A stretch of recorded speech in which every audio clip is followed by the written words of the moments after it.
दोस्तों, आज हम दुनिया के ऐसे 5 लैंडलॉर्ड्स के बारे में जानने जा रहे हैं जो अपनी गवर्नमेंट के आगे नहीं झुके और किसी भी कीमत पर अपना घर बेचने के लिए राजी नहीं हुए। मी स्टोरी टेलर में आपका फिर से स्वागत है एक और नई कहानी के साथ। दोस्तों, अपनी सारी जिंदगी की कमाई से बनाया हुआ घर कोई एक ही झटके में कैसे बेच सकता है, और वो भी तब जब कोई गवर्नमेंट या कोई बिल्डर आपसे ज़बरदस्ती खरीदना चाहता हो। दोस्तों, आज हम आपको ऐसे 5 घर दिखाएंगे जिनके मालिक अपना घर खाली ना करने की ज़िद पर अड़ गए, फिर चाहे उनको सरकार का सामना करना पड़ गया या फिर किसी पैसे वाले बिल्डर का, लेकिन उन्होंने अपना घर खाली नहीं किया। चलिए शुरू करते हैं। Number 5, Austin Spriggs. दोस्तों, वाशिंगटन डीसी में बड़े बड़े अपार्टमेंट्स के बीच में ये दबा हुआ घर ऑस्टिन स्प्रिग्स नाम के एक शख्स का है।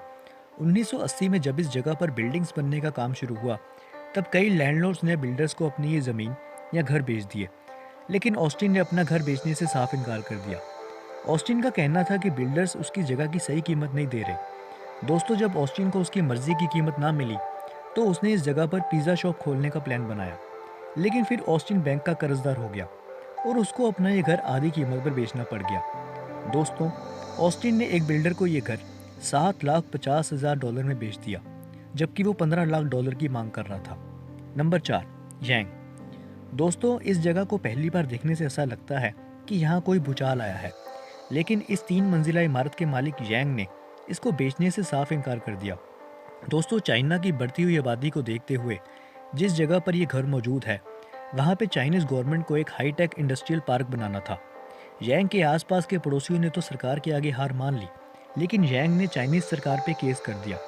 दोस्तों, सरकारी बिल्डर्स ने यांग के घर की पानी सप्लाई, गैस और बिजली का कनेक्शन भी काट दिया। यांग को रोज़ पानी भरने 1 किलोमीटर दूर जाना पड़ता था और रात को मोमबत्ती की रोशनी में गुजारा करना पड़ता था। फिर आखिरकार 2 साल के केस के बाद कोर्ट ने यांग के हक में फैसला दे दिया। Number 3, Masefield house. दोस्तों, वाशिंगटन में एक छोटा सा शहर है जिसका नाम है सिएटल। दोस्तों, वहाँ एक शॉपिंग मॉल है जिसमें एक अजीब सा सुराख नज़र आता है, लेकिन इसके करीब जाकर देखें तो पता चलता है कि मॉल एक छोटे से घर के आसपास बना हुआ है। दोस्तों, ये बात है 2006 की। हुआ ये कि इस घर में एक 84 साल की बूढ़ी औरत अकेली रहा करती थी, जिसका नाम मेसफील्ड था। उस वक्त इसके आसपास कुछ ही घर बने हुए थे और बाकी सारी जगह खाली होती थी। फिर जब ये जगह कमर्शियल हुई, तब बिल्डर्स ने यहाँ शॉपिंग मॉल बनाने का फैसला किया। उन्होंने बाकी सब घर के मालिकों को तो घर बेचने के लिए मना लिया, लेकिन ये औरत इस घर को छोड़ने के लिए राजी नहीं हुई। यहाँ तक कि मेसफील्ड ने $1 मिलियन की कीमत को भी मना कर दिया। दोस्तों, बिल्डर्स ने इस औरत को ज़्यादा तंग नहीं किया और इस घर के आसपास की खरीदी जगह पर शॉपिंग मॉल खड़ा कर दिया।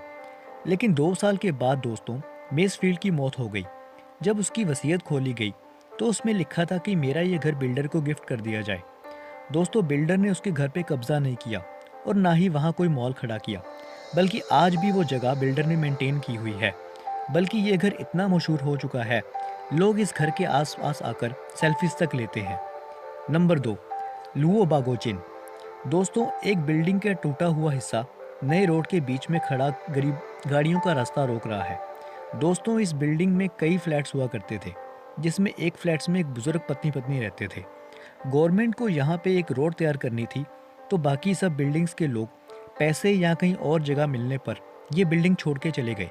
लेकिन लुओ बागोजिन ने और उसकी बीवी ने सरकार के पैसों की या उनकी दी हुई जगह पर जाने से मना कर दिया और उन्होंने अपना फ्लैट छोड़ने से इनकार कर दिया और अपने टूटे हुए अपार्टमेंट में ही रहने का फैसला किया।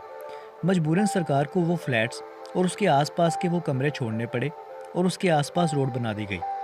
और अब बारी नंबर 1 की। जापान में नरीदा एयरपोर्ट के बीच में एक फार्म बना हुआ है।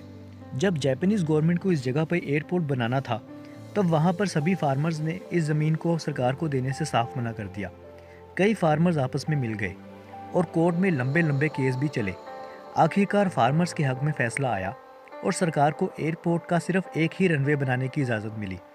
फार्मर्स आज भी वहाँ ठीक एयरपोर्ट के बीच में अपने घरों में रहते हैं।